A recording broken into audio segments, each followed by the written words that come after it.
Yeah, shall we start now? Yes, we can.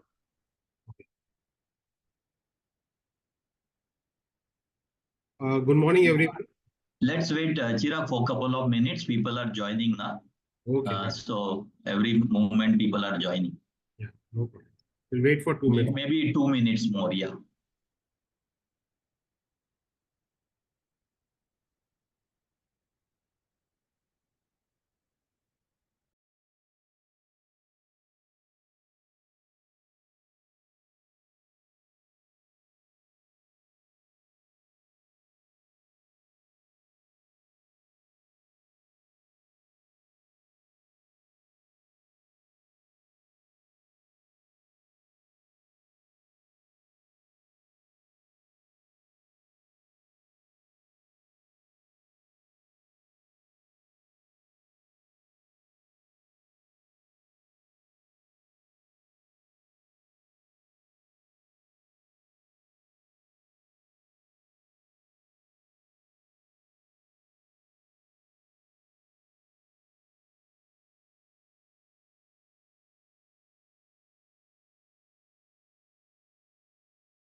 Yeah.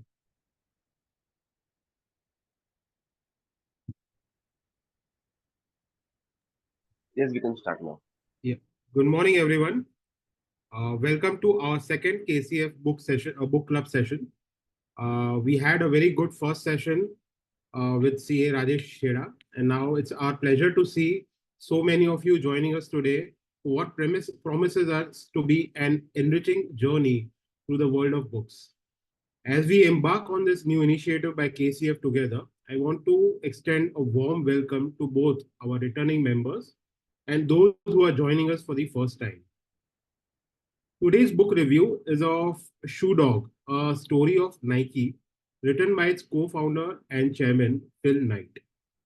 I have the pleasure of introducing, or rather reintroducing, our KCF team member, CA Rajesh Chheda. Rajesh Chheda is a chartered accountant and a certified financial planner by qualification and evolved into a health risk assessor and guide by profession. From the Sensex touching 1,000 mark till its current 75,000 levels, he has been in the field of financial services. He has been a life member of prestigious $1 million roundtable in USA. He loves academia, having been a visiting professor at the Goa University and the Goa Institute of Management. Many families have had an intergenerational relationship over the 2 or 3 decades working with him and his team. Academical achievement was him standing first in the merit list in the higher secondary schools exams in the commerce stream in March 1984. Wow.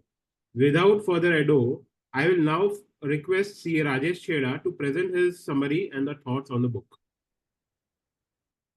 Thank you, Chirag bhai, and good morning to all of you. It's my pleasure to share my delight at the reading. I would just like to confirm, can you all see the screen share? Yes, we can. Okay. So let's begin in the right earnest. But I've read this book once. It was a unputdownable book, I would say. I read it the second time with the highlights to share my experiences, and I think I learned a lot more. I did dig a bit deeper because the life story of Phil Knight is from 1962, when he's 24 years of age, till 1980, when he's 42. So this is the book in that period of time. After that, a lot more has happened. So I've tried to piece together and add value to this. As the cover says, shoe dog. The meaning of shoe dog is somebody who is a fan, a mad fan, like a dog and the bone. A dog doesn't leave something. So a shoe dog is a person who's absolutely intensely, what you call, totally interested in the development of the shoe, the updates on the shoe, or, the manufacture, what are the improvements that can be done. So that's how probably he calls himself as a shoe dog. And the book is divided into chapters, and it is quite intriguing that the name of the chapters, say the prologue is called Dawn, after which every year is a chapter from 1962, 63 onwards till 1980. And after that, it is night. So in the first part of it, when he talks about Dawn, that was the time when uh, yeah. So that was the time when he was about going to be 24. And imagine in 1962, what is the mindset of a person in America? No internet, no mobiles. And what he, as a school student, he used to love to run. Unfortunately, he was not in the top leagues. He was in the higher leagues, but not, the dream to qualify to represent his country or something that did not happen. But he was passionate. So early in the morning, before the sun rises, before the birds come out and all, he would go for his morning jog, maybe a 6 mile jog. Okay. And basically, he was very simple, more as a loner. He was an accountant, and he was proud of his place where he came from, Portland. Now, Portland is, the Oregon Trail, as they say. Once upon a time there was a very rough trail where a lot of people died. When they used to go on the trail, on the wagons. So there was a cliche that was created, which said, "The cowards never started, and the weak died along the way. Along the way, that leaves us." So that means they are the strugglers, they are the survivors. And in the morning, he uses one word, one sentence in the book, from solid to liquid. It's like when you get up in the morning, your limbs and all are a little bit aching, or, they are solid. And then once your limbs begin to loosen out in the run, and that's the time, you are there with nature, and ideas come along the way. So at this age, he had a constant feeling of, see, he felt he was a very normal, he was a very a simple, normal boy, somebody who probably in those years in the US, there was the rebellion types, but he wasn't somewhat like that. He was a simple boy. Probably he mentions that he never smoked, he never tried drugs, he didn't have a girlfriend. He probably, in the dream would be, I want to have a house, get married, have children, like the aspirations of everyone. But he was in search of understanding, who am I? Probably I think Mr. Victor Manikam had done a course, and and that that who am I? So he said that the time is short, so therefore he wants to make it meaningful, purposeful, creative, important. And that is why he wants to leave a mark on the world. Now, this was the aspirations of uh, a, a person just out of his school. He finished his school, and then as he's running, he suddenly comes across the aha moment. He says, like, can I do something which distinguishes me, and I don't miss out on the running part? So can I be still a part of the track? And that's where he gets the aha moment. He says he coins the word play. He says you enjoy your work so much that it becomes a play. Now, at that time, the world was full of war, pain, misery. And that's the time he has something like a crazy idea. He calls it as a crazy idea because he likes the shoes so much that he says, can I do something and can I get into this business of selling shoes, inventing and doing something which is unique? Okay, so this is where he starts from. Now, before that, the other enlightenment happens is that, I'm just showing you this about his, in 2016, he says, but it goes back to that crazy idea. That's why I gave you the prologue part of it. Let everyone else call your idea crazy. Just keep going. Don't stop. Don't even think about stopping until you get there. And don't give much thought to where there is. Whatever comes, just don't stop. So I think we know this brand, just do it. Now, to the members of the Kutch Forum, Kutch Corporate Forum, or whatever, I'm assuming that many of us are entrepreneurs, and it is nice to learn the life lessons of such people uh, who have created history of sorts. Now, these are the two photographs which will come along the way. There is this Bill Bowerman and Phil Knight. Now, Bill Bowerman was his track coach. He was his mentor. So probably he was 24 and Bill was maybe 20, 30 years elder than him. And the next phase in the life of Nike, which gave a big, huge turnaround, was Michael Jordan. So that was another where they did something different. Now, what he did is in 1962, okay, with this crazy idea of sorts, this was the person who finished his school education at his um, Portland, at the city in Portland. And then he went to do his MBA at Stanford. So at 23, 24, this young MBA from Stanford has come out. And there is one deep desire before he starts off on anything. He wants to discover, as I said, discover himself.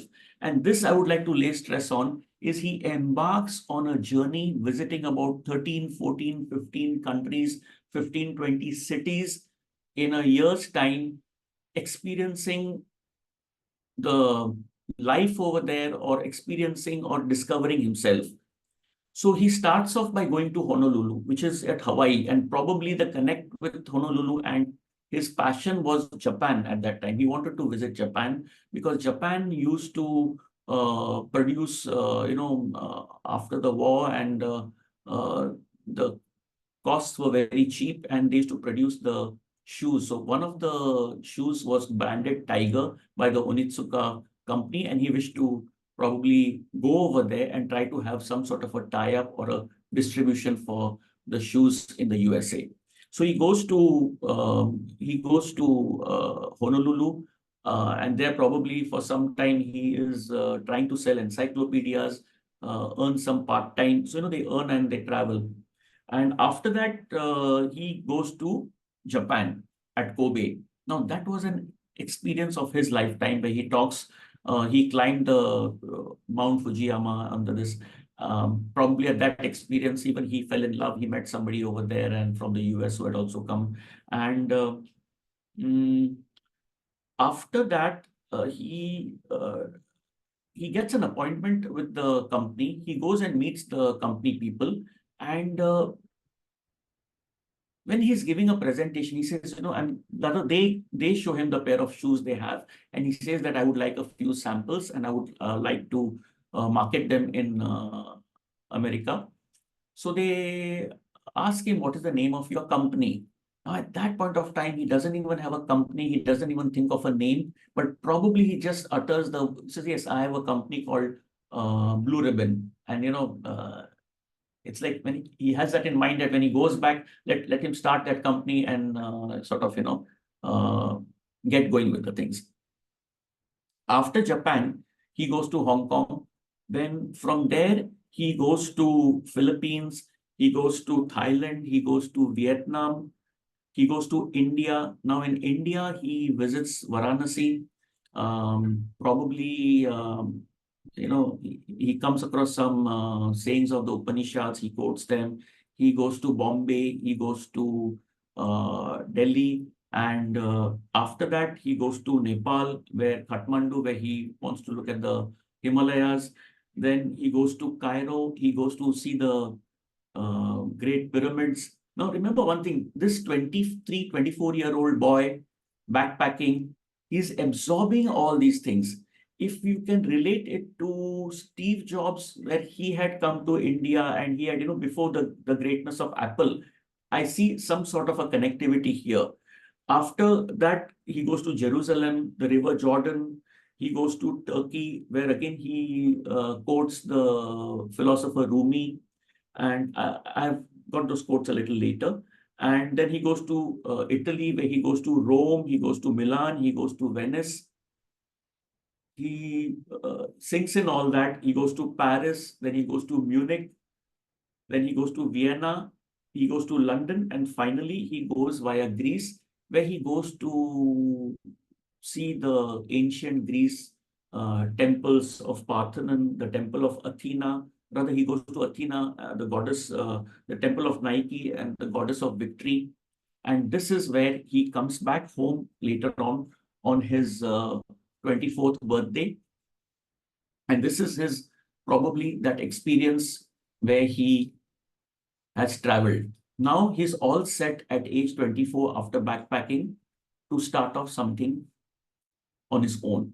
But remember one thing, he needs money. So he, being an accountant, takes up a job at that time at Coopers and Lybrand in Portland. They had an office, $500 job with a CA firm. And he also starts, the moment he comes back, he tells his father that, did you send that $50 to Japan for the pair of shoes? And the shoes, the samples arrive. And then he starts off a business venture of importing these shoes and starting off.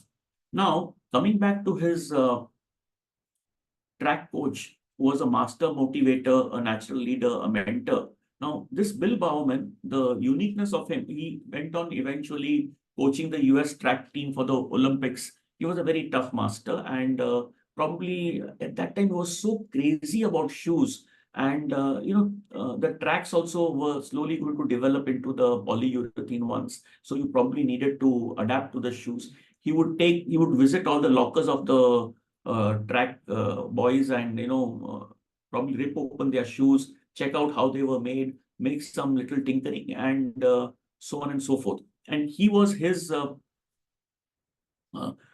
mentor of sorts. Okay. And what he does is that he needs to set up a company. He needs to set up something which he can do on his own, but he needs to have a mentor. He needs to have a partner. Now, what he does is in 64. Now, what I'm doing is that the chapters are 62, 63, 64, and I've tried to give you all a summary of these. Now, say in 62, apart from the crazy ideas, there were some thought processes that when he goes to Turkey, he gets the feeling, it says, don't go to sleep one night.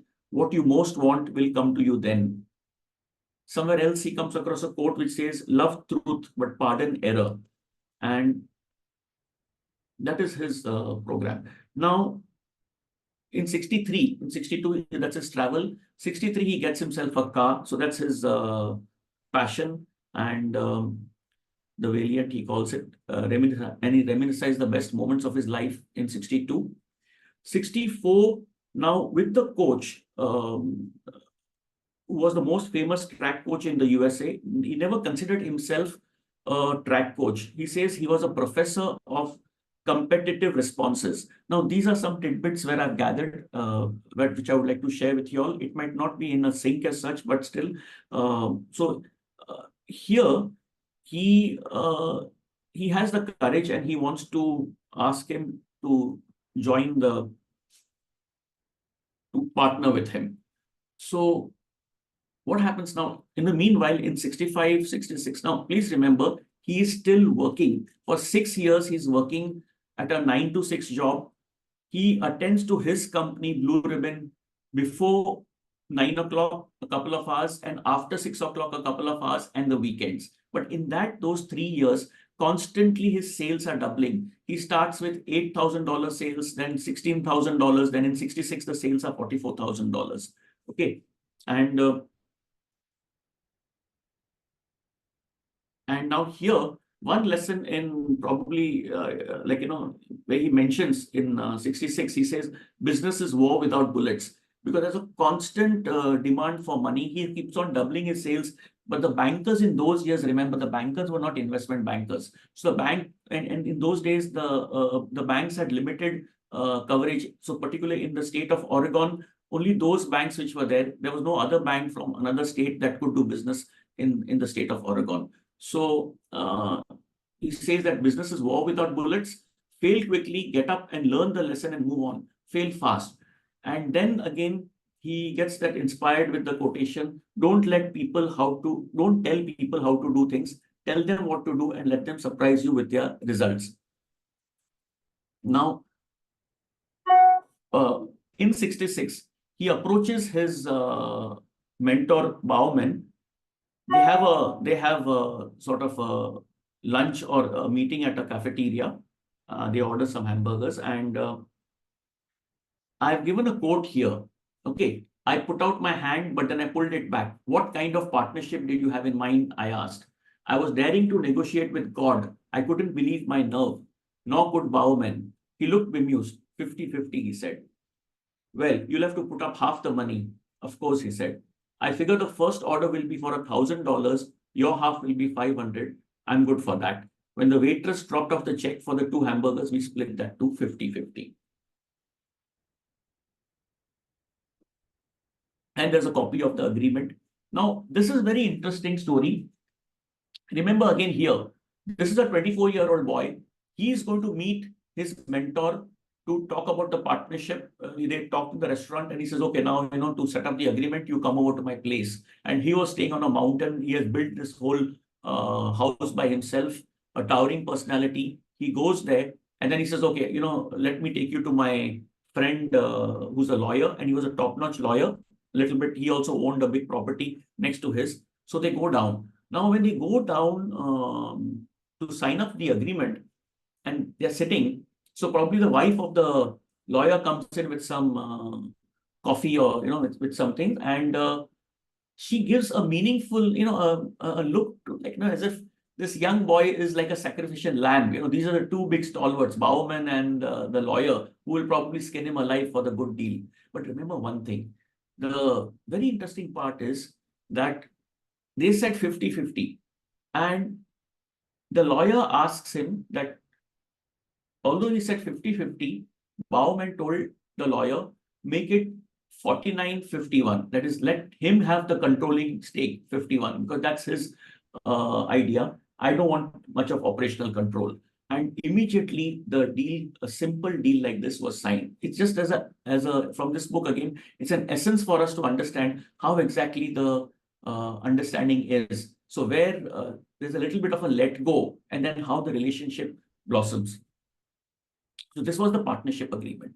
Now, over here, meanwhile, the Japanese company was also not a very easy company. They would constantly not send him the shoes on time. There would be a constant demand supply issues. Again, if you see in the screen, 67, 68, 69, look at the sales figures. I started with 8,000. There is 84,000 sales in 67. 150,000 sales. That means from 1,000 it has become now 100,000. And in 69 it was 300,000. Okay. Now this is a company that is growing, but there were no investment bankers as such. So the banks used to have a problem because there were no cash flows. They would threaten. They would say, "We'll cancel your order. We are not going to do that." And every now and then he used to have a last moment running around. At that time, someone told him that, what, there is a Japanese company. They are more like sort of investment bankers, but they will fund you, but they may ask you for some extra percentage or whatever. So this was there at the back of his mind.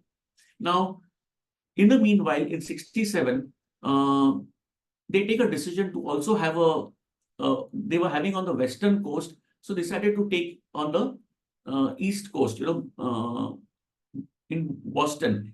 Meanwhile, the Japanese company is also searching for another distributor. Now, this is something where they did not like. They were having an agreement with the Onitsuka company that was making Tiger shoes that we are going to be your sole distributors. We are the ones that are making efforts. Meanwhile, as he onboarded staff, his first employee was Jeff Johnson. He was a ex-track player. Okay. Again, if you see his team player, like there was Bob Woodell. Now, Bob Woodell is shown in the here he's on a wheelchair. He had a freak accident and he was on a wheelchair. Then there was Hollister, and at that point of time, how one incident he narrates where this Jeff Johnson, he quits, because he keeps on sending him. There were no emails, but almost every day there would be a letter of suggestion from Johnson. And here Phil Knight would be a very, very conservative. He would not talk much.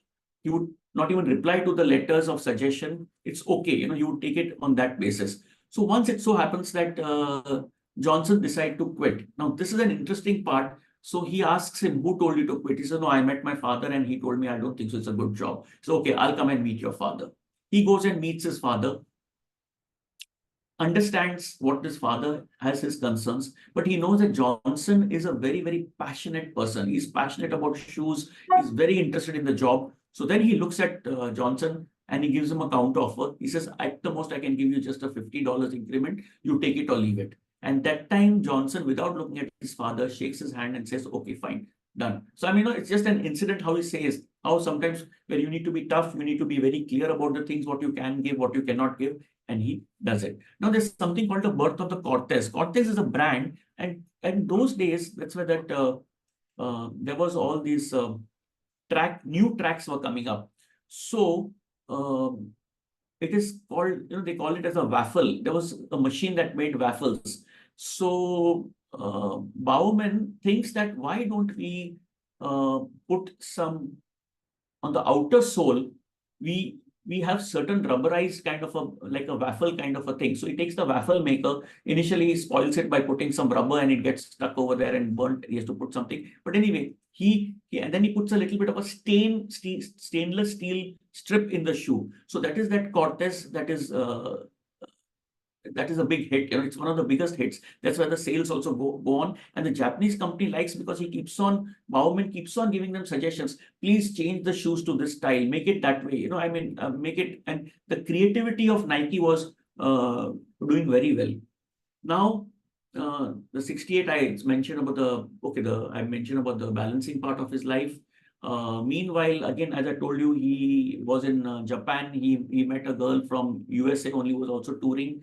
So she comes, visits his parents, stays over there for a few days, but goes back with and replies saying that it's over. Like, that's not her style kind of a thing. So he had a little bit of a letdown also, and he's focusing back on his work.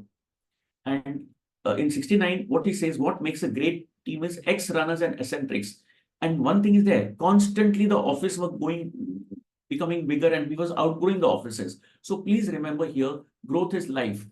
In every year from 1962 for 8 years, the sales are doubling. Now, if the sales are doubling, you can understand he has to manage so many things, attend to these. Meanwhile, there's a competition.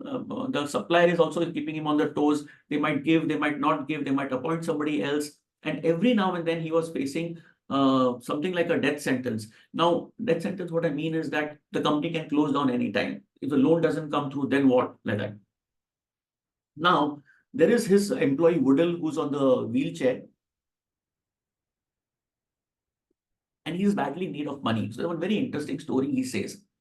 So he says, okay, you go and meet my parents. They've got some, they're retired and they've got some savings, their lifetime savings. They're willing to give you $5,000. He goes to their house and asks them, and they say, okay, fine. So they give him $5,000. Then his mother says, Woodell's mother says that, do you need more? We can still spare about $3,000. And he says, yes, I need that also. So 8,000 loan, they empty out. And while leaving the door, now see, remember one thing, they are senior citizens, their lifetime savings are given to Phil Knight. And he asks the mother, why are you doing that? And then his mother replies, and this is the sentence that he always remembers in his lifetime. She says, if you can't trust the company your son is working for, then who can you trust? This is very, very impactful. Okay. In the years that go by, probably this $8,000 by stock options, this person is worth 1.6 million in probably 1979 when they have a public offer. And there's this company I was telling about, the Japanese trading company called Nisho EY. Now, what happens is, uh, remember, he was having a problem with the suppliers and he was having a problem with the bankers. So he wanted to have a parallel parallel entity who could supply finance and help him out with the things. So this was the trading company Nisho EY, which through their representatives appreciated it. Now, in the meanwhile, there's another story when he goes to Japan. I mentioned about in this balancing in 68, Fujimoto, who's a spy. I mean, I just called it as a spy. What happened is that when he went to visit Japan, after a couple of years again, for the production to understand, to put forth his idea, once he had to hop onto the plane because he got a news that on the East Coast, somebody else is going to sell and he's not the distributor. And he was very upset because his goodwill was getting spoiled because they were marketing the Tiger shoes and somebody else also was appointed and he was basking in their glory. So in Japan, he meets one person in the boardroom called Fujimoto, and he becomes friends with him. So he understands that he was very keen and interested in cycling. So, and he didn't have the money to buy a bicycle. So when he goes back, he sends across $50 with a note to Fujimoto, buy yourself a bicycle and have a good ride. After a few weeks, in those days, the letters take time. So maybe after a month or a few weeks, he gets back a letter from him with the $50 enclosed back saying that I discussed with my seniors and they said that we cannot accept the money. However, if you want to give me, you can send it at home. And that's how he sends that $50 again to his home address for him to buy a bicycle. But that later on, it helps him. So when he goes there, what is happening? In the meantime, somebody else is appointed. There is a person by the name of Kitami. Okay. Kitami was appointed by this Onitsuka shoe company.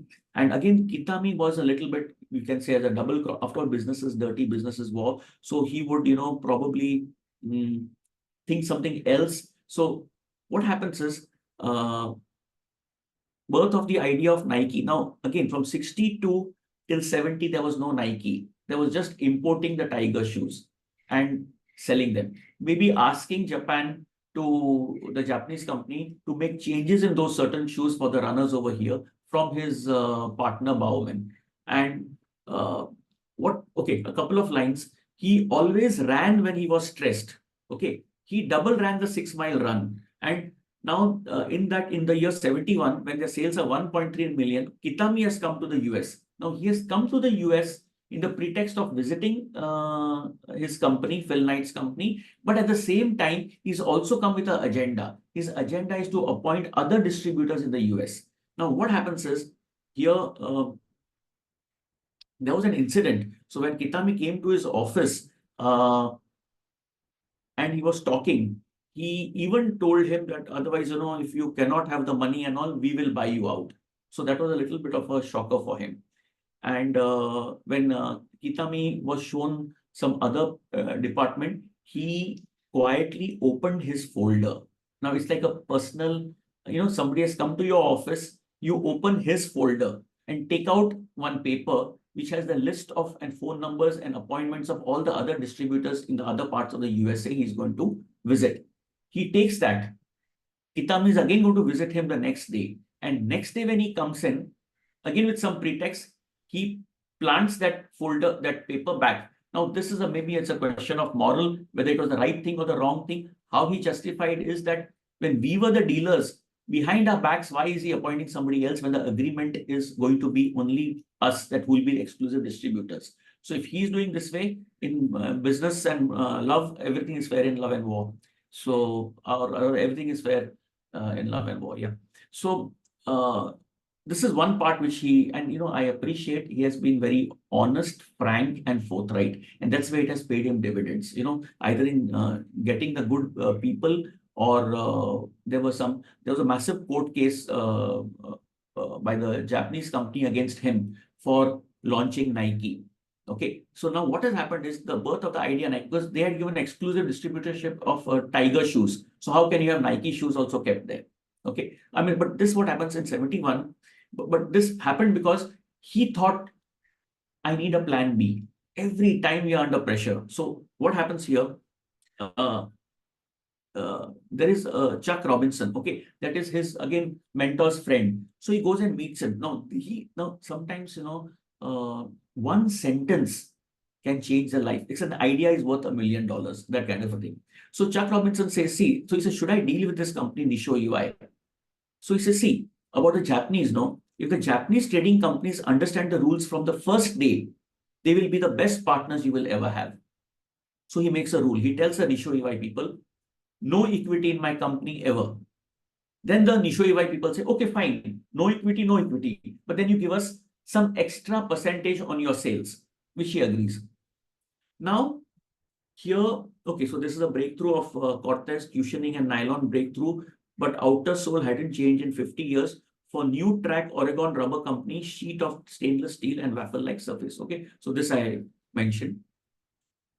And this is some unique shoe, which was the initial launch, the Waffle Racer. It evolved as a wider, more stable shoe. And in 1972, he gets a letter. And then now this is what Nike is sending it to the employees. Now, this I felt it is very, very important for us also as entrepreneurs to understand that when you're driven against the wall, is it the end or it's a new beginning? So he says, that was the day Onitsuka Company officially informed me that they were terminating their contract with the Blue Ribbon Sports. Basically, from that day, we were on our own. What could have been a gut punch was a royal kick in the butt that pushed us forward. We were fired. Again, I can recollect with how Steve Jobs was once fired from his own company. I remember thinking, this is it. This is the moment. This is the moment we've been waiting for. Our moment. No more working for someone else. If we are going to succeed or fail, we should do so on our terms, with our own ideas, with our own brand. Because all the while, they were manipulated by this Japanese company because they could, cut their, when they required tremendous quantity of shoes, they would not supply. Now, there were other shoe suppliers also in Japan. So probably that is where that idea was born, but time was of the essence. So they had to keep up that relationship with the Japanese company till they formed their own Nike, till Nike reached a certain level, and till it could be said to, because otherwise it can be a big flop show. If things are not okay, because initially the shoes were not of that good standard, we'll come to that. Okay, then he says, just like that, Nike was born. Even the names also they could not think of, at the last moment he thought, they said it's a four-letter word is good. And then he remembered Nike about his trip to Parthenon. And then he says, okay, fine, that we'll call it as Nike. Even the swoosh also, they were not very sure. He asks, he was a professor in the college at Oregon. And in that department, the other department of arts, the design, he met a student and gave her $35 and asked her to design. And this was the famous swoosh or the logo of Nike that was formed, because they needed that logo quickly to give it to another company, a manufacturer in Mexico, to start making the shoes. Okay. Now he says, we had a dream, a love for sports, a ton of ambition, a trunk full of running shoes, and a big swoosh on all of them. The rest is history, our history. That day, we were 30 people around the table. Looking back, we were pretty damn far from a dream team, but we were athletes. We did what athletes do best. We got better. Every day we got better. With every shoe, we got better. With every new idea, we got better. With every mistake, we got better. And because of that, every athlete got better. Now see how he links it. So ultimately, he's making it for the good for the athletes, the product. From day one, everything we did and still do is to unleash the potential of every athlete around the world, to make you faster, stronger, and more exciting, to help you do things you didn't even know you could do. And it is because of you that we are who we are today. So this was his probably message in 1972. Now, in 72, there was an exhibition in Chicago. Okay, now here is the Chicago show where all the manufacturers of the shoes come in and display. Now, what happens is the people, the news reporters and all who came, they came crowding to their stall. And he says, like, all the typical shoes were gray, white, and this. But he said, let's do something different. So the Nike were orange boxes. Okay, they keep that. They were not very happy with the quality of the shoes that were produced. But they said, still, okay, we will show it. Then we will see how we can improve on them. But the people who come there, this is what they told, because they were very clear cut right from the beginning for the last 10 years. So they say, we have been doing business with you for years and we know you guys tell the truth. Everyone else bullshits and you guys always shoot straight. If you say here is a new shoe, Nike is worth a shot, we believe. Now, this is where, as a lesson, if you have a product, if you have a service, it should be world class. This is where that goodwill counts. So this is where the people, and somewhere else also we come across where again they were going to be killed and they survived because of this goodwill. Okay, now here in this year in 72, we are into millions. The sales is 2 million, 73 is 4 million, and 74 is 8 million. Just look at the figures. If as an investment, what an opportunity this is from 1962 till 74, with almost doubling every year. And here, now in 73, they have a big case against the Onitsuka. So they go and meet the good legal firm. In that legal firm, there's a bright young lawyer called Strasser. Now after some time, he doesn't like law, but they offer him a position and he joins them. So he's a new employee. Of course, there's another story of Strasser down the line we will discuss. Now, here the message in 74. Now here he says, the trial was victory only because of the truthfulness. The judge turned in their favor because, they reached a settlement finally. And now here, there's one thing that I liked. One, again, when I'm reading the book and I've underlined it and I've put it over here. See, negotiation with a key employee. This is the Jeff Johnson. Okay. Now the good part about him, sometimes, the closer you are, the stronger you are. They used to call themselves as butt faces or something like that, the slang word for that before they went public, And he says that first he denied. Suppose there's a shift. At times he shifted 2 of his key employees. He exchanged them from the East Coast. He brought him to the West Coast. West Coast, he brought him to the East Coast so that to change houses, adjust to the things. So it was very difficult. But how they did it? So the negotiation with a key employee. First he denied that no, I'll not do it. Then he fumed. Then he bargained. Then he got depressed. And finally accepted. So it's like, I call it as a 5-step. So, like in a typical, if you're asked to do something as, in your own team and the team sees value, but one thing good is that there's another person I heard about the interview. She said that she was shocked when she joined Nike that she did not expect it to be so open. The employees were given a free and a fair hand to tell exactly what they had in their mind. If they didn't like certain things, they told it. So that's what till these years of the company, till 80, this company was all like this. Okay, the fear of failure will never be a downfall as a company. If we did fail, we had faith that we would do it fast, learn from it, and be better for it.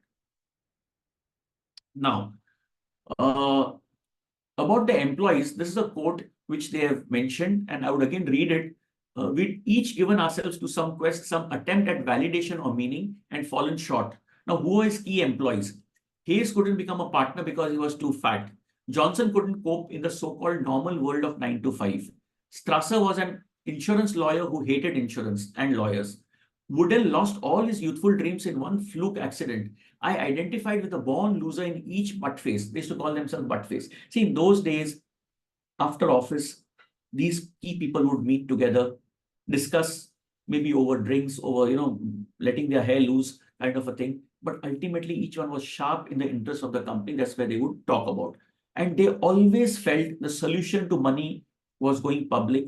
And Phil Knight, till the last, he was against it. Because he says, no, with that, my freedom will go. I'll have to report to the board. We will not have. So what happens? They struggled with money. They struggled with issues. Their cash flows are very bad. Somewhere down the line, their debt equity ratio was something like 9:1. It was crazy. And but he knew that together they would become winners. So what he says as a comment, it takes an exceptional leader to recognize the unrefined talent, take a chance in them, resonate with what drives them, and build a great team. Now, the photo I've put over here is of Strasser. undisciplined, irreverent, and occasionally wrong. Robert Strasser is the man who brought you Air Jordan. Now, Air Jordan happens in the 80s after the book is, up till 80s. That's where I will discuss. Now, another good rule, always pay your banker first. So always there has to be his morning chant, morning again, he had commitments again in 75, 76. Now see where the sales have gone, 16 million, 32 million. Now, this is 75 is a life changing, okay, in couple of ways. His part one and part two. Part one is still 75 and half of 75, and part two of the book begins after 75. So one incident that took place is suddenly, all of a sudden, his local bank told, we are enough, we are fed up. They called him and they said, we are closing your account. Now imagine at this point of time, he owed the bank $1 million. And $1 million in those times, if you owe the bank, you cannot pay. You have and there was FBI agents waiting for him to arrest him and put him behind bars. So at that morning when he got up, what was life again? Again, he was facing like a death sentence of the company. So remember one thing, the company today is a $250 billion net worth, and he himself is worth $50-60 billion. But at that point of time, he was a non-entity, not a quoted company. And even though the sales were going tremendously high, there were always tensions of whether tomorrow will be there or not. Now, what happens here is this, when he went to the bank to face the music, and he told the other bankers, the parallel banker, the Japanese banker, Nisho Ishii, say, I'm in this position. And that's the truth. That Nisho Ishii person comes there. Okay, I'll come with you, he says. And when the bankers are telling him that we are closing the account, you have to pay up, and the bankers know that he doesn't have the money, the Japanese banker who's with him, the guy from Nisho Ishii, he tells the bankers, how much does he owe you? I mean, he has the figures, he has given him. So the bankers give the figure, almost whatever, that $1 million. Straight away, he issues the check and gives it to that banker and says, here is the $1 million. He's paying it off in full. And he mumbles and he says, and that Japanese banker says, such stupidity. So for a moment, Phil Knight thinks that he's calling Phil Knight stupid. But what the Japanese banker is saying, that these bankers don't know. They treated a good customer shabbily and they didn't want to have to answer for their actions. This I would like to a little bit focus on to tell you that how that goodwill matters, how truthfulness matters. Some time back, when they had a fight against the Japanese company Onitsuka, the Onitsuka company said that y'all were supposed to buy shoes from us. We have come to know you all have set up another facility in the US. That's a breach of contract. And prior to that, when they were tying up with Nisho Ishii comes to know, and Phil Knight has a sheepish smile.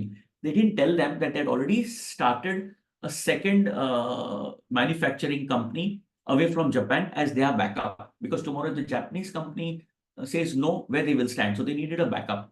So this Japanese company, Nisho Ishii, understood. So it depends on the leadership. So they said, okay, you did not tell us, but that's fine. It was in the good interest. You all wanted to have a backup plan. So that's why they back him. So they appreciated Phil Knight for his truthfulness and what they saw the future in him. So that was one part. Now in 75, the second part is there is something called Steve Prefontaine. Steve Prefontaine is there in his small picture is there. He was supposed to be a dynamite, a superb find for the US team, for the Olympics probably. And unfortunately, they just met him one day before, and next day morning he gets a call that he had met with an accident and he's passed away. Now, he has clocked the highest, he had broken the 4-minute barrier to the mile. And when he gets the news of the accident, now here he thinks beyond that. So he said, push yourself to the edge. So as long as we are in business, we would find money for things like that. See, now they were cash strapped, but the car which they had gifted him, they got him a job because he needed money.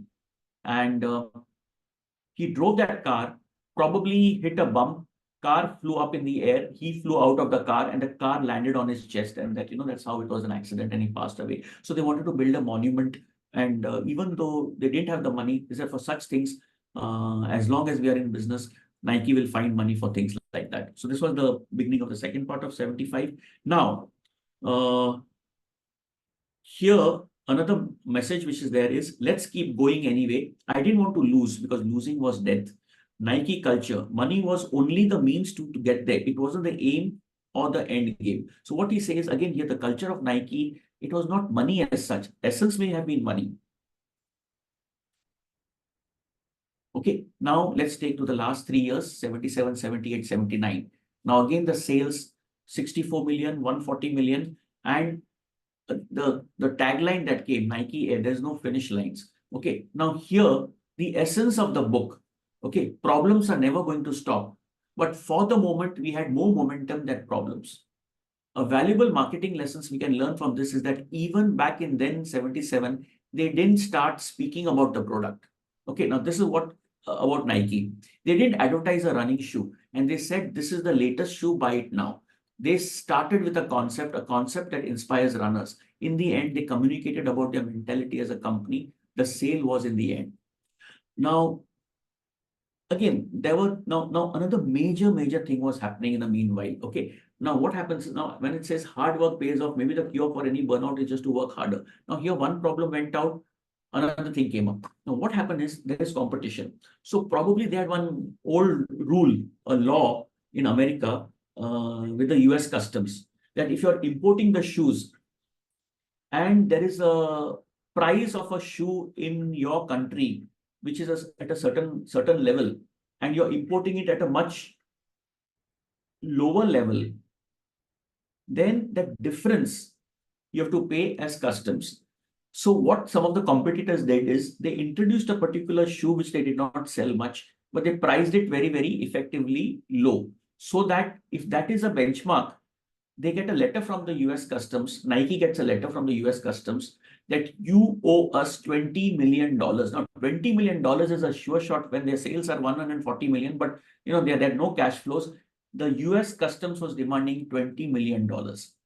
Now, this is something that probably created a whole lot of challenges, where that time Strasser's help was in this thing. He shifts Strasser to Washington, so lobby with the respective ministers, the members of the parliament and the assembly, and see what they could do. Finally, at the end, they win. Okay, at the end they win. But what happens is, it has taken the toll and they decide, and now in 79, I've written China. See, what is happening is Japan, the costs were going up and China was not that discovered. Nike was the first shoe company to enter China. Again, China had a different type of rules. They had to be invited.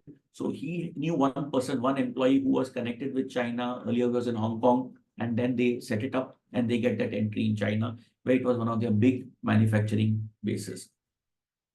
Now, at this point of time in 1980, okay, the sales are 64 million. He redefined winning.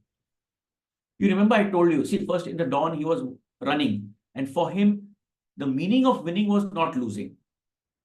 Okay, so that was one meaning at that time. Now here he says, each new day brought 50 new problems, 50 tough decisions needed, and they had to be made straight away. Any one wrong move could be the end. Margins of error were getting narrower while the stakes were climbing higher. Now, earlier winning meant not losing, of merely staying alive. Now, finally, they decided to go public, and he just mentions at night and again, he negotiated with this thing. They said, you won't get more than $20 to the share. He says, no, I want 22. Again, they hang the phone up. Again, the merchant bankers call him. No, it'll be 21, then 21.5. He says, sorry, 22, take it or leave it. Finally, they call, okay, fine, 22.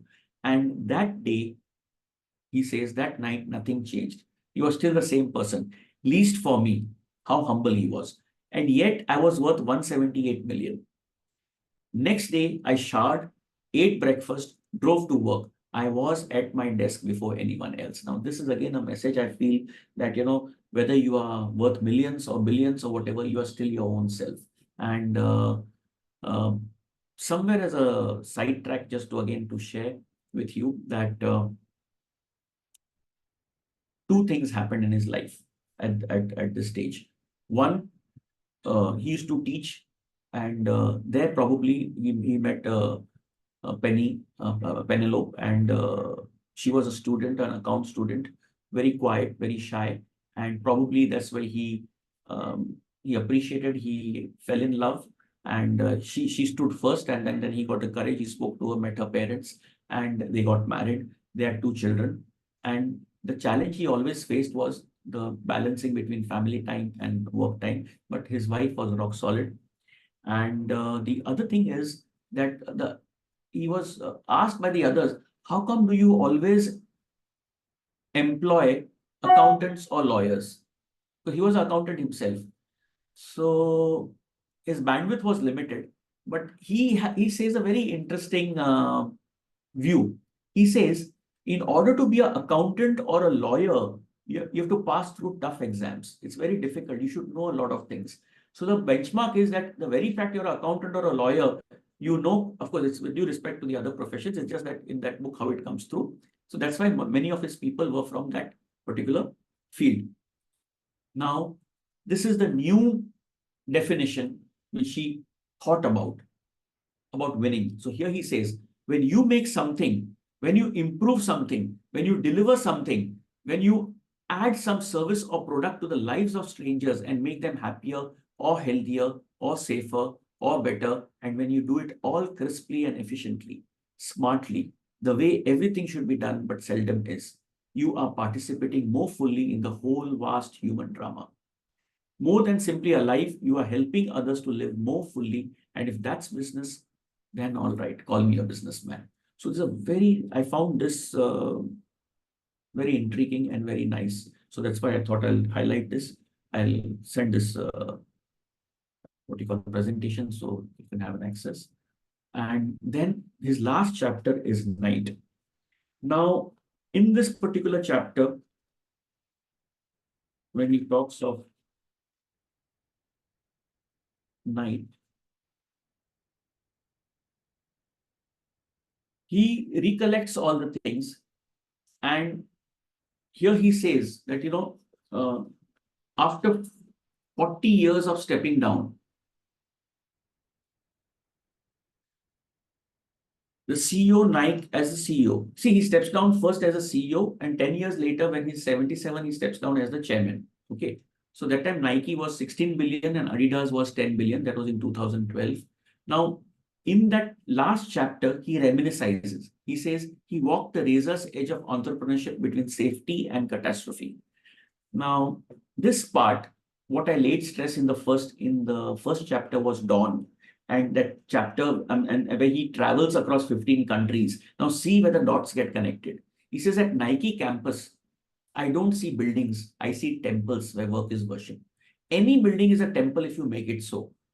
Now, he remembers at 24 at Parthenon, he never fails to experience a sensation of time folding in on itself. Now, there's something very unique he writes in the book. Now, you call it a coincidence, you call it karma, you call it faith, whatever you call it. He says they had many, what you call brands. Okay. The biggest brand, I'll talk about it a little later now, was Michael Jordan. Okay. Because of him, Nike totally eclipsed Adidas, was a 10 bagger, and just Air Johnson sold more than a billion, and so Michael Jordan, okay, now at age 24, he had gone to River Jordan. Now see this is Michael Jordan, there is River Jordan. He had been to Kobe, his first place in Japan, to visit the spirituality, etc. And there was the Kobe Bryant, one of their great runners, and their masterpieces of promotion, endorsements. Then Tiger shoes they were selling earlier, and Tiger Woods, he was a strong candidate, strong brand for Nike. Okay, this is one coincidence. Second coincidence he talks of is Nike's number ends in 6453. You know, in America, there's alphabetic also keypad. So 6453 is a keypad for Nike, which is also their first sponsor, Prefontaines. Best time in the mile from the right to the left to the decimal of the seconds, 3 minutes 54.6 seconds. So this part he culminates by saying that this is nothing, and he's very, very deeply grateful. The gratitude, where he says that on the Nike campus, it's a living, breathing expression of that vital human emotion, maybe the most vital of all after love, that is gratitude. And there is something else he mentions. Again, he talks a little bit on spirituality. I say by pure chance, but is it really? Am I allowed to think that some coincidences are more than coincidental? Can I be forgiven for thinking, hoping that the universe or some guiding demon has been nudging me, whispering to me, or she's just playing with me? Can it be really, but nothing of a fluke of geography, that the oldest shoes ever discovered are a pair of 9,000-year-old sandals salvaged from the cave in Oregon, where he comes from? Is there nothing to the fact that sandals were discovered in 1938, the year I was born, 24th February? Now, again, he quotes something else. To study the self is to forget the self. Mi casa, su casa. That's another of his trips where he has been probably to Egypt and the others. And the last he says is oneness. In some way, shape or form, it's what every person I've met is seeking. This is the book review part. But now if I go to the timeline, in 1962, he was 24, the world tour. In 1964, he launched the Blue Ribbon at 26. In 1930, he got married. In 1933, the shoe Nike was born. The sales 16 million, 24, 140 million in 78. At 40, at 42, at 42, in 1980, that was the time until the book, he wrote the book. Now, in 2004, at 66 age, he steps down as the CEO. Now, remember one thing, there has been a tragedy in his life a couple of years ago. His second son, Matthew, passed away. And again, he mentions that he had gone into some philanthropic activity in El Salvador, and then he had gone for a scuba diving, where probably it was later on discovered that he had some pre-existing congenital illness in the heart, where he got a heart attack underwater and he passed away. So he visualized that maybe he was in a happier, that's what kept him a little alive, or the sanity, but he steps down. Then as a chairman, he steps down, and the release of the Shoe Dog happens in 2016. His memoirs, he coins at age 78. And couple of years back, he himself was worth $60 billion, and he's donated $2 to $3 billion to the school, to his college for the cancer, and so many causes. Now, there is some part missing. Okay. What I'm saying is that the missing part, what I thought, okay, now a couple of other pointers to share.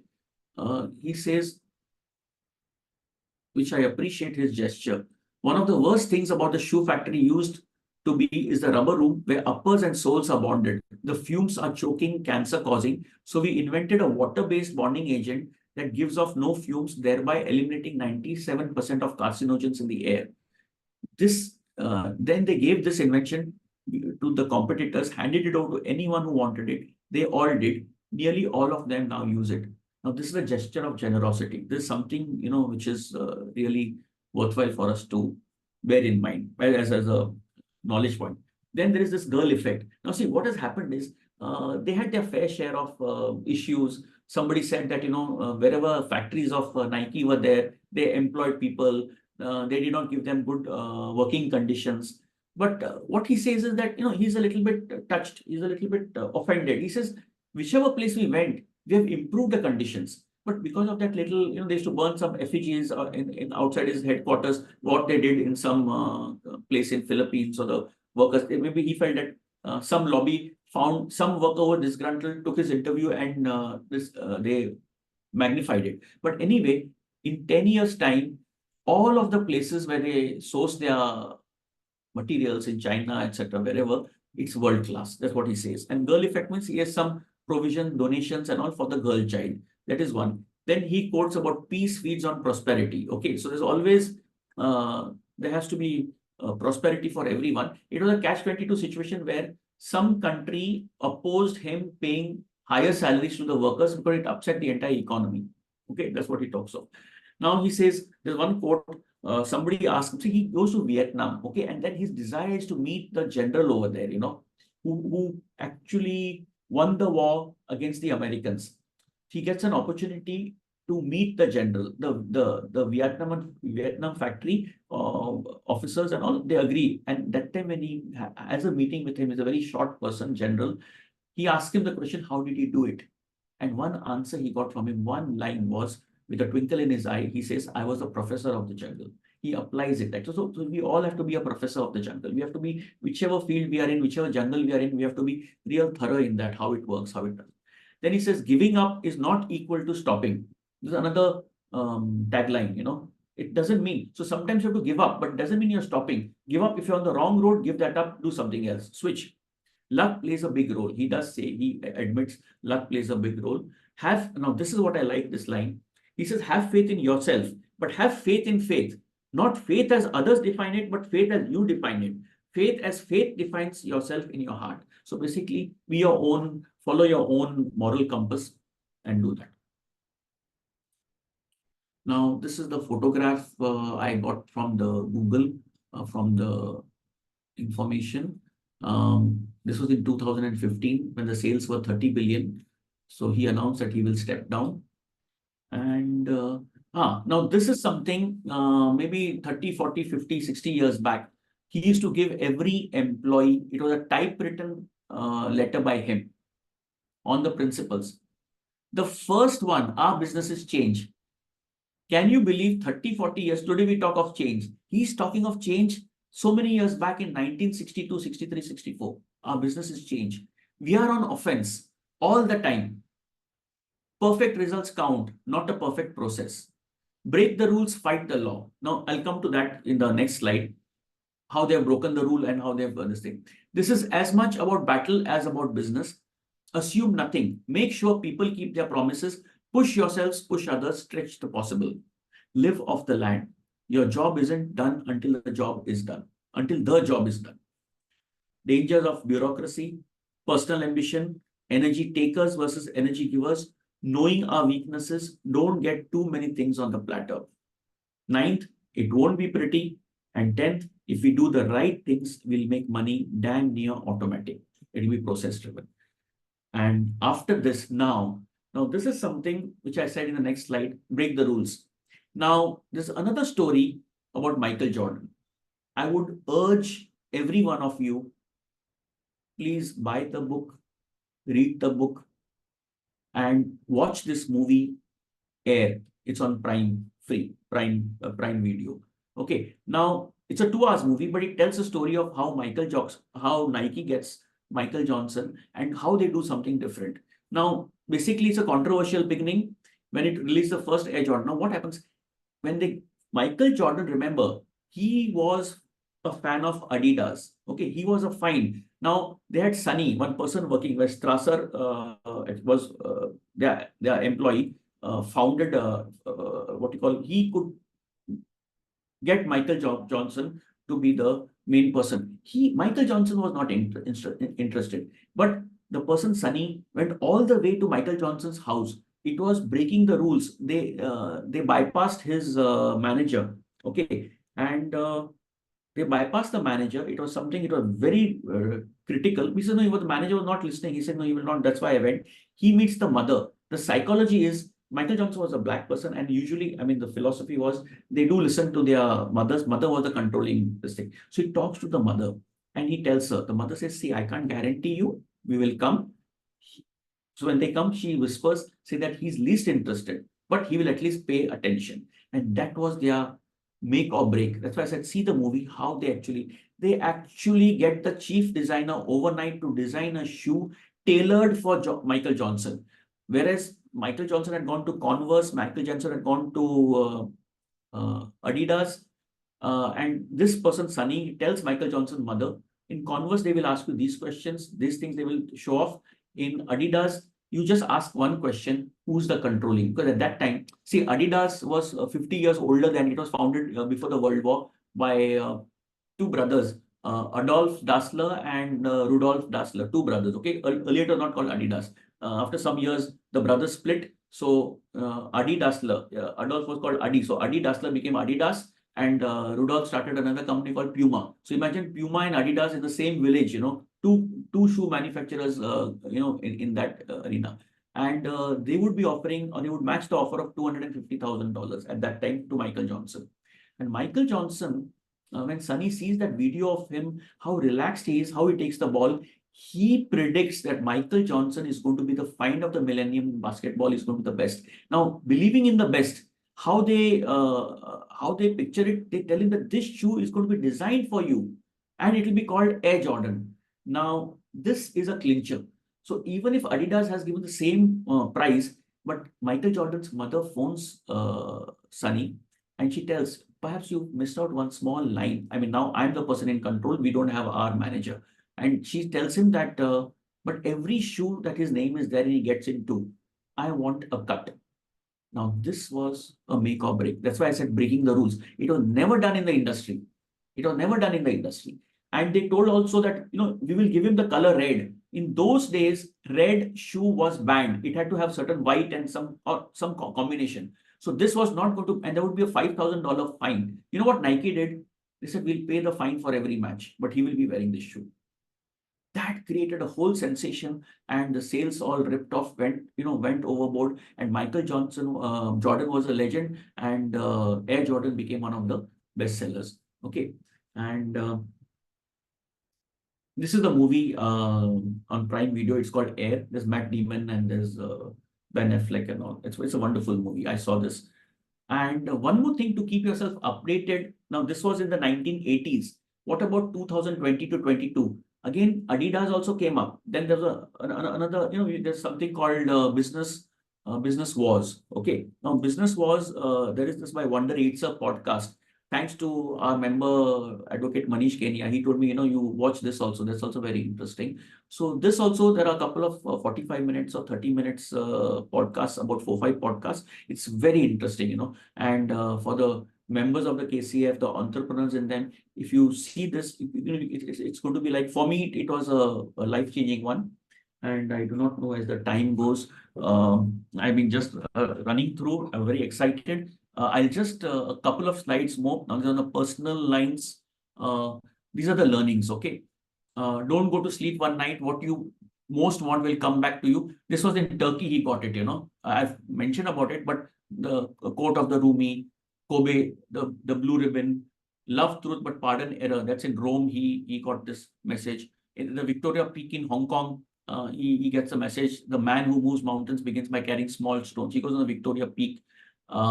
Then again at Wat Phra Ku in Thailand, at the Buddhist statue, he looks at it and he says, "Why am I here? What is my purpose?" From the Upanishads, he gets this thing: "Lead me from the unreal to the real." Now, this is where the things have, emanated in his mind. How he could digest the shock of the loss of his son, and his, in that movie also, he talks of deep breathing in, breathing out, and maintaining the things going for the run. Don't tell people how to do things. Tell them what to do and let them surprise you with their results. That's the pattern. That's another American general. He who says a soldier in shoes is only a soldier, and in boots. Sorry, this is a typo. It's not books. It's boots. Boots. He becomes a warrior. Okay, now the swoosh design. Okay, so this is the swoosh was designed in 1971 by Carolyn Davidson, a graphic design student at Portland, and he just paid a 35. And now see, this is the photograph of. Now I did a little bit of this thing in. I live in Panjim, so in Panjim, this is the shop of Nike. There's no word Nike; it's just the brand, the swoosh. I went to this shop after reading the book, and this was his Oregon Trail, where he signs off by saying, "The cowards never started and the weak died along the way. That leaves us, ladies and gentlemen, us." So this is the, okay, a penultimate end of the book review, but I'll just skip a few slides because I think there is a little bit. Mukesh bhai, do we have some time, 5-10 minutes? Okay. So this is what I wanted to share, something more. Okay. Now remember, elevating Nike through the influence of athletes and celebrities. Okay. They believed, see, earlier they used to, Nike started the trend. Let's catch hold of, if you have a budget for supposing 4, 5 athletes, no, let's find one athlete and go behind him. Make or mar kind of a thing. So the endorsement. So Michael Jordan, by the way, the passive income Michael Jordan earned last year for 23 was 150 million. He's earned over 1 million. Passive income meaning not that endorsement you give him 100,000. Now, of course, people talking $1 million and all. You give him one time. No, whatever the sale of the products go, they get. So they get it as a continuous income of sorts. So endorsement amount, Michael Jordan is 1.3 billion. LeBron James, Cristiano Ronaldo, Tiger Woods, Serena Williams, Kobe Bryant, Travis Scott. Now, these are some slides of lessons. Okay. It is like formalized education and training can make you a linear thinker. Remember, success and reality are non-linear. Okay. The Nike revenue, life is growth, you grow or you die. Cash is in a growth business is a forever problem. Every penny you make is reinvested back in the business and you will struggle to make every single payment and live on the float.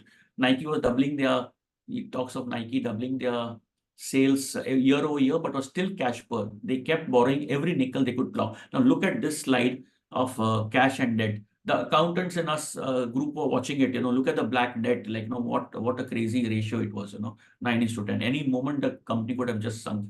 We had to figure out how to significantly boost supply without taking on huge inventory risk. Always pay your banker no matter what. And supply and demand are the root problem in business. It's hard enough to invent and manufacture and market a product, but then logistics, mechanics, hydraulics of getting it to the people who want it and they want it, that's how the companies die. Now, this is like you are remembered for the rules you break. Then they talk of beating the competition is relatively easy, but beating yourself is a never-ending commitment. And the brands showed here what Adidas was, a gorilla, David and Goliath, that possessed all the arrogance of a company that had unchallenged dominance of the marketplace, or how the things have changed.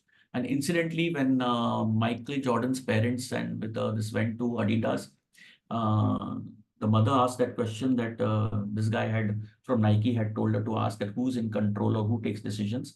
At that time, Adidas, the founder, had passed away.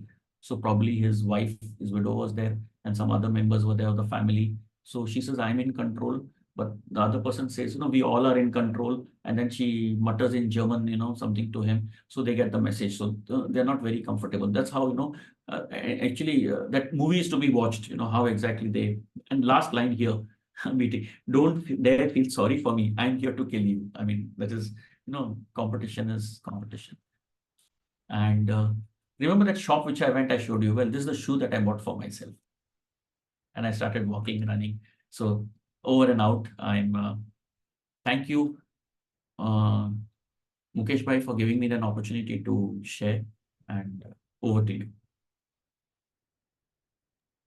Thank you, Rajesh Bhai. I think that was a very good presentation and a good summary of a very iconic brand. Nike is one of the is the topmost brand in terms of the the logo, the swoosh logo, even the tagline, "Just do it." It just comes in the top of the mind of anybody who is who is aware and who is a businessman. Anybody for anybody, the Nike is one of the top brands.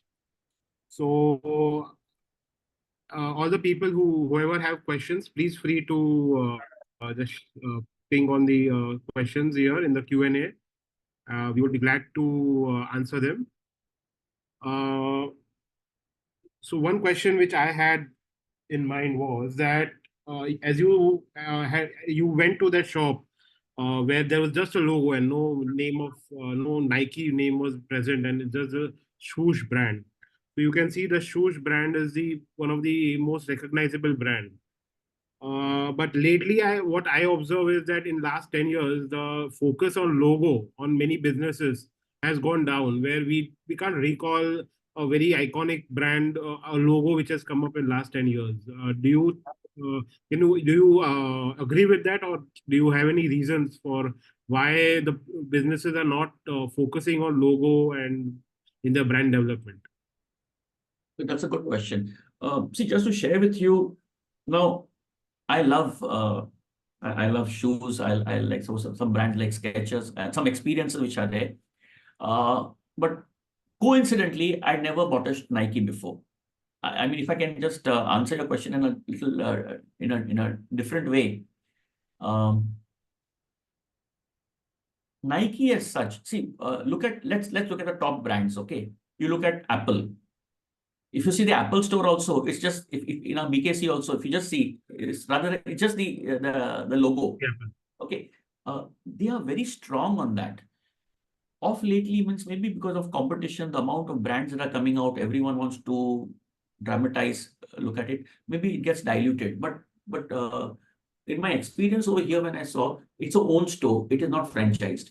So the employees are trained. The person who came to me allowed me to browse, so I saw the apparels part of it, and like I mean, not only the shoes, I also bought the pair of socks there because to try out, I'd gone with my Skechers chappals and and this thing. Uh, but what I liked is the vibration. There is no finish line was written. Every store is branded, like Starbucks. Everything is branded. Starbucks also has that green mermaid. Or I'm just thinking of some brands which we McDonald's. Okay, these are all a little bit side brands, American brands, but because America believes in that branding. In the Indian part of it, brand exercise. What can we think of? I mean, I the mean, there are answer. very few brands which come to my mind in the Indian perspective, which Uh, are iconic. I mean, there's Amul, there is the most I think recognizable brand nowadays is Aadhaar, the logo, okay. Aadhaar logo. Mhm. Otherwise, there are very. I mean, I feel that many businesses are not focusing on the logo development. Maybe there Mm. are taglines, there are brand names, but brand logo is something which can be focused on. See, if you look at it this way, let's say like which is the most recognized black brand. Okay, now suppose let's say right now it only come the American names like Apple, Coca-Cola. Mhm. Uh, if you see, like say if I me being an Apple fan, if I look at Apple, no, it symbolizes everything which you feel of is it may be higher priced, but it comes at a quality. It is unfailing. See, right now I'm on my iMac. Okay, hopefully the clarity should be. Very happy that the clarity is good. Apple is, it makes my work that easy. And I've been a fan for the last 20 years, and that logo has actually defined and helped me a lot. Whether you carry your MacBook, I'm just, I mean, not again in this to impress you, but to impress upon you. The logo part of it, if you ask me personally, I feel it symbolizes a lot. It summarizes a lot. Brevity. The reason is today there's social media. So very often that logo is more recognizable uh, than anything else. Maybe a lot of businesses have to uh, come up, grow, and maybe at that level what we look at. I don't know. I mean, I'm also like a player out here. So if you all have a different view, please. Yes, Mukesh bhai.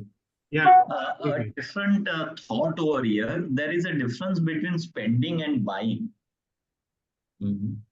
right? Spending कुछ जरूरत है मैंने पैसा spend किया. Buying is something जहाँ you buy a brand. You said it's costly, but buying that brand, spending more money, paying more money, I think it glorifies the success of the buyer. Right. It glorifies the success of the buyer. Are you proud of yourself? Otherwise you would always want to save money. एक shirt मैंने पहना है, a normal shirt तो मैंने पहन लिया. But if I'm wearing a branded shirt, when would I wear a branded shirt? Either I'm going for some important meeting or I'm in a very good mood, because of something that has happened, something good that has happened, and I'm in a very good mood, and I say, "नहीं, आज मैं अच्छे कपड़े पहनता हूँ," for example, or let me buy a good brand phone, Apple or something, Samsung. So buying a brand glorifies your success. A brand is created because of the success of that brand, but it gets attached to my success also when I'm using that brand. Something, a new angle which I just came to my mind. It glorifies the success of the user, of the consumer. अगर आप successful नहीं हो ना तो आपको brand पे extra पैसा खर्चा करने का इच्छा ही नहीं होगा. Think that way. Yeah, Vivek bhai, can you just unmute Deven Chheda? He wants to share some brand and logo experience. Yes, I will. I am giving access to Devin Bhai to speak. He can speak now. Yeah, so you can speak. Deven bhai, you are unmute now. Yeah, can you hear me now? Hello. Yeah, we can hear you. Okay. Hey, good day, everyone. Thanks, Rajesh bhai. I just wanted to share my experience. I worked at PepsiCo North America. Okay.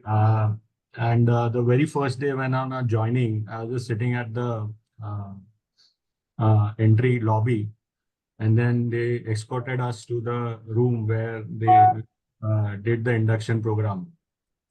The very first question was like, did you see the logos in front desk? Yeah. Do you see all the logos of PepsiCo over there? No. Then what do you think those are? Then, I mean, nobody was able to understand, but what was that question? But the answer was all those logos which were there on the wall, all were 1 billion brand for the PepsiCo. So the reason I wanted to share is when we are doing our business and we are having our brand or logos, that needs to be displayed at a very good place so that everyone who is walking into our premises, they should be knowing what are they looking at. And the other thing I was learned over there for the rivals is Pepsi and Coke, right? They are the biggest rival of the earth. I mean, if you want to have a Coke and you enter into the Pepsi premises, it's not allowed. But over here, when I come to India, I go to Tata Motors. I see a Mahindra car sitting on a desk of someone. So and those kind of stuff, which we are as a society are not good at, but over US they are pretty cutthroat competition. Just want to share that. Thanks. Thanks, Devin. We agree with you. In fact, these brands and the iconic brands like Pepsi, Coca-Cola, or even the Nike and Adidas. These are the competitions.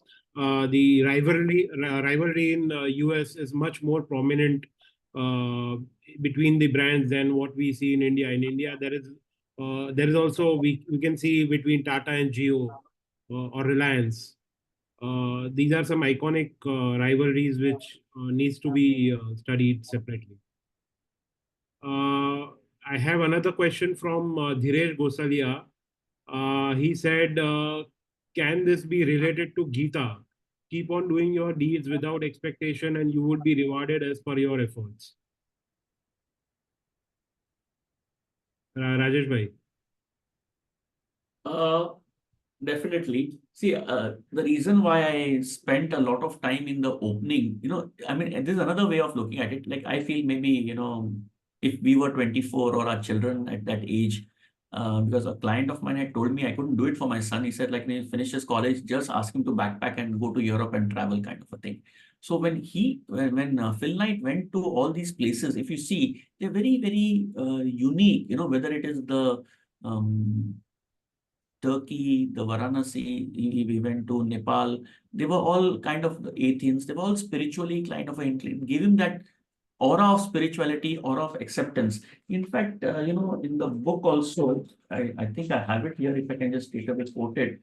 I a lot of material, but at the end, when he says it's the night time, I'll just see just a moment.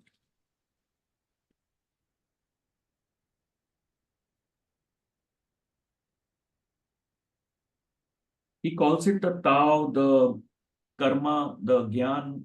So somewhere he has connected himself to the Gita part also.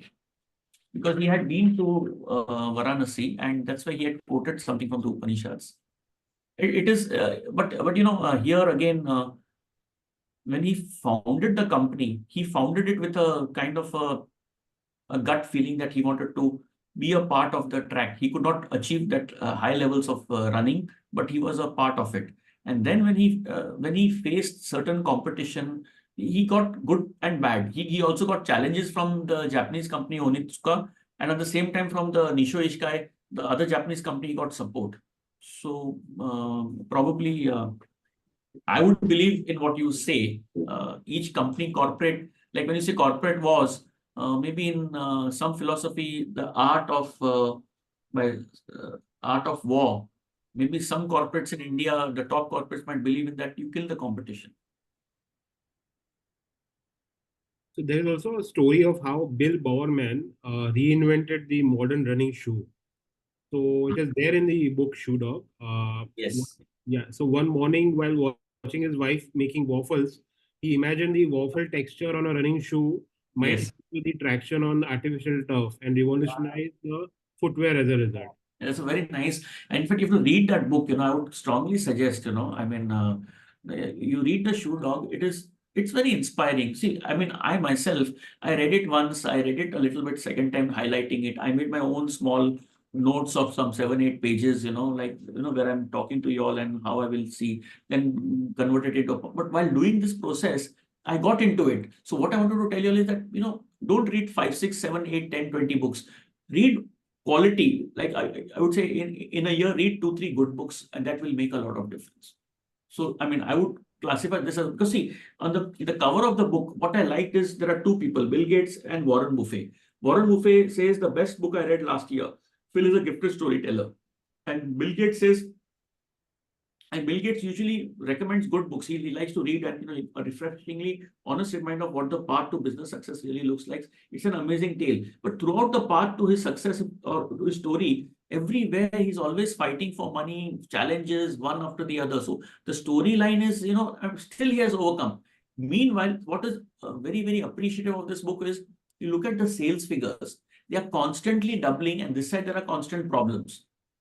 It's another, so in the Gita or in a philosophical way, there will be challenges. Like life is not a bed of roses, but at the same time, if you accept it that there are challenges and you overcome every one of them, it gets the best out of you. So that is also part of a life that we all lead. And I personally believe, I mean, ultimately do your best. Now here, it's like when you're sharing something for a book review or this thing, it may be for an hour, but that 1 hour, our inputs have been probably 9x, 10x, or whatever. But it does give at the end. I was just discussing before the beginning of this with Chirag Bhai and all that we learn so much from it. Like I got involved in it, and I feel that it has helped me a lot. It has developed me a lot. So probably that Gita, like don't expect this. And at the end you end up getting more. Yes, that's true. Every story has an inspiration. I mean, somewhere every businessman who has made it has some has risen from a very challenging background. I mean, this is the story of everybody over here. Even we in our businesses face a lot of challenges, and it is all about how we overcome them. And these stories are all about how we overcome them. And this is the main crux of the book reviews, which we do every month, and we aim to do every month. I would request you all to post your comments on and your insights and thoughts on the Jambo app later. Let us have more interactions, and let us be more interactive and help each other in our businesses. We have a very good our own close social network, and we should use them. And I would request all the non-members over in the participants to become a member in KCF and join KCF and enrich our knowledge base. So I'll go over to Mukesh Bhai to who will give a vote of thanks and conclude the. Thank you, Chirag. Thank you, Rajesh. You are now becoming inspiration, to the attendees.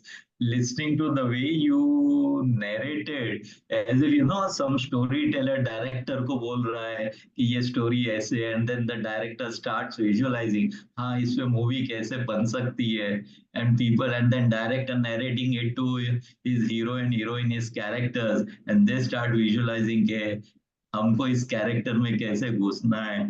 The way you narrated a life journey of an entrepreneur, how important is to get into a business of your passion. There are very, very few people who are really lucky to get into a business of their passion, and that makes a whole lot of difference. Possibly somewhere it happened to me also, being a chartered accountant, started practice, and somewhere for you also, where we left our practice and we started pursuing something जिसके लिए शायद we were more passionate than the audit and the tax laws. I think that really makes a lot of difference.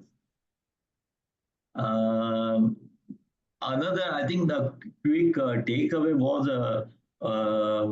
thinking of your user, your clients, the user, how he can still benefit, what changes can I make to my product. And it's a continuous evolution. It's not that कि चलो मैं माल बेच रहा हूँ, but when you think of the ultimate user and उसको आप भगवान, your customer, when you start thinking of him as a god, and आप god को better and better offerings देते जा रहे हैं, and if that angle of spirituality, different ways, like you when you connect with your customer, with all the stakeholders, it's like you're connecting with the universe, and the way you do business is totally different. Being truthfulness to your business is a part of that. Having a right team is so important, and listening to them, being open to their views, innovations. I think it's a great learning for all of us. And the idea of KCF to have this book reviews, we started long back. In fact, physically we were doing, but we were not successful.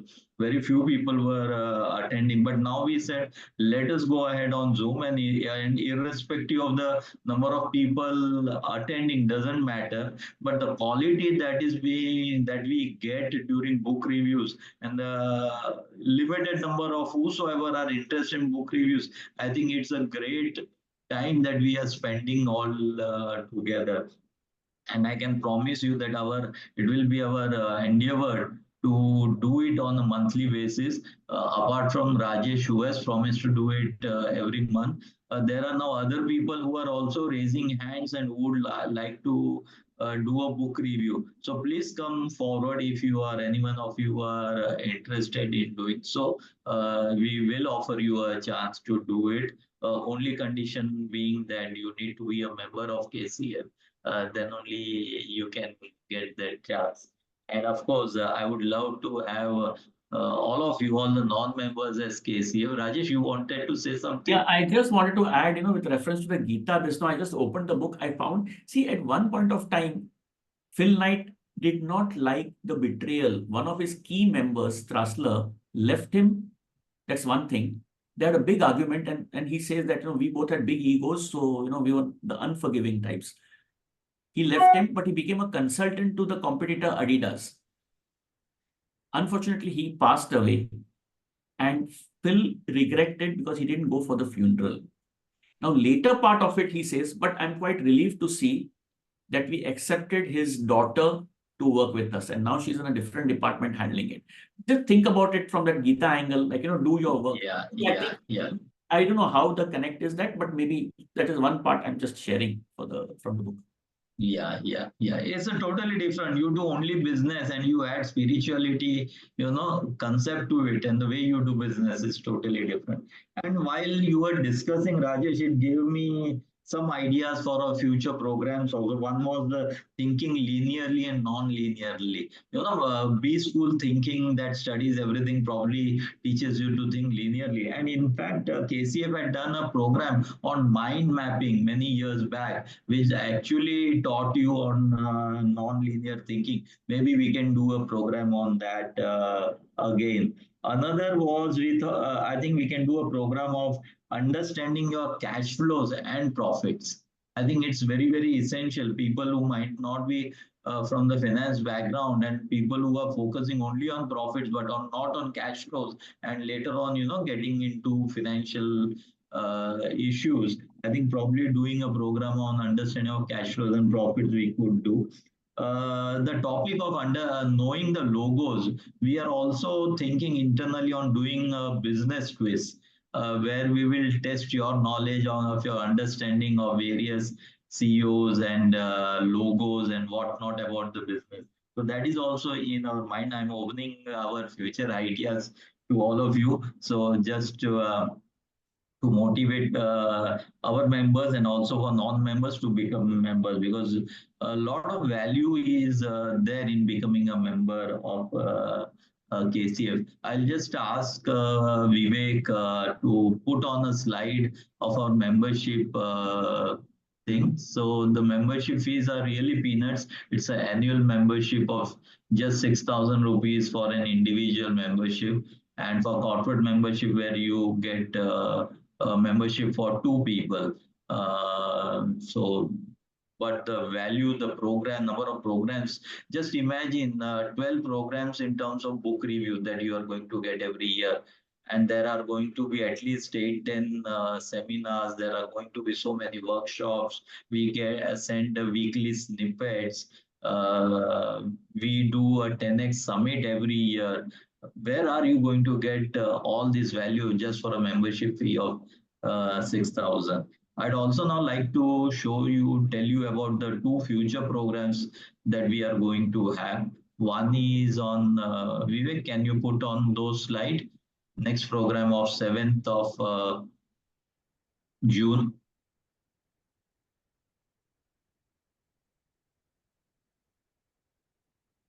Yes. So this is a program along with Velinkar School of Management at Matunga. It's a knowledge series for young business owners, entrepreneurs, probably the second generation of a family business entrepreneurs. This is going to be very, very interesting. It's on 7th of June evening, 6 p.m.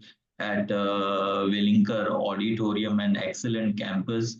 Entry is free for our members, but you will have to call on this number. You may note down, but the members are going to get a message regarding this. So no need of noting down. You are going to get this. So this is free for KCF members. So this program is on 7th of June at Willinkers. If you're not seen the auditorium, don't miss out. And this is another important big announcement we are going to make, that KCF has tied up with Harvard Business School. हमने एक agreement किया on Harvard Business School, where the online programs of Harvard Business School will be offered now to KCF members. So you will start getting information on this. The members will start getting, and a special prize awaits you only for members. And if you are members, then only you will get the benefit of this Harvard Business School online courses. So we are going to have a orientation program on 9th of June, morning 9:30 at Tejulila Hall, Shishuan School. Don't miss out. The first 30 participants will get a benefit of a special prize. We will open up the enrollment from in a couple of days. Members will start getting the details of the programs which are opening in the coming 100 days. And if any of those topics interest you, you can enroll for those programs. Programs will be from 6 to 8 weeks program. And every week you will have to put in 5 to 6 hours, complete the weekly assignments, then only you will get a certificate. And at the end of successfully completing the course, you will be getting a hard copy of certificate, which you can frame and put it in your office. And you'll also get a digital certificate, which you can showcase it on your LinkedIn profile also. A big event for KCF for tying up with Harvard Business School. So don't miss out. And finally, now for the vote of thanks, a big round of applause for Rajesh. It's very difficult, doing a monthly read, spending so many hours reading the book, again reading the book, revising, looking at some other data also regarding that author. Um I can't thank you enough, Rajesh. And taking that responsibility to doing it consistently. Thank you, thank you. You make us proud as a KCF No, but member. I should add that it is thanks to you. You've been my mentor for so many years, 33 years down the line, and invited me to join the KCF. So, And KCF member from Goa, and now a committee member also. So nothing is impossible. Rajesh, अगर मैं गोवा में हूँ, मैं क्या कर सकता हूँ? But see the contribution sitting in Goa, and I'm so happy now. People across the globe are becoming members because of this book review. बोला ठीक है, physical programs we may not be able to attend, लेकिन book review तो हम करेंगे, join. And you might be putting on those other programs on the YouTube. We will see that, and whenever we are in India, we will love to join you physically. So we are now getting members who are not in India, outside India, and are still becoming members of KCF. Really a good moment for KCF. And thank you for all the attendees for taking out time and attending this program, encouraging us. Thank you very much. Thank you, Chirag, for being an MC for this program. And this program is brought to you by the knowledge team, which is headed by Mr. Karan Vora, who is our managing committee member for long. He's a director at Bank of America. Karan is there. But unfortunately, today he was out and now he has joined in. So we have a program committee, we have a knowledge committee also. And the next task on the knowledge committee is now to bring out a quarterly newsletter, which would be coming out on 30th June. That is our target. So every quarterly end, you would be getting a newsletter from KCF. Topics and all, we would be of the Harvard course, we would be sending by email to our members. So just give us a couple of days, maybe on Monday only, Monday or Tuesday, you should be getting the mails. So there are right now about 24 courses. So I can tell you in general, there are courses available on strategies, on leadership, on digital, on AI, and every quarterly a new course is being added. So just wait for a couple of days, and would love everyone to enroll to start with the course and be those first 30 people to take the pricing benefit of enrolling. Don't wait for the 9th of June. That much I can tell you. So thank you, everybody. Have a good day.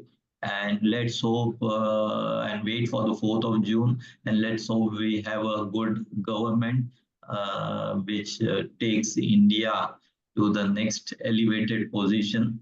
And every one of us job is to make India proud. And everybody is doing their bit. Thank you very much. Karan, you would like to add something? This is your knowledge team program, and you are come. Would love to hear few words from you.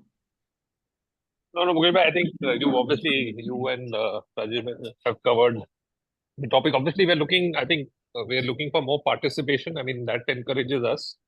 So I think, if members can also get other non-members to come and join and experience it for the first time, I think it will be very, very useful for us.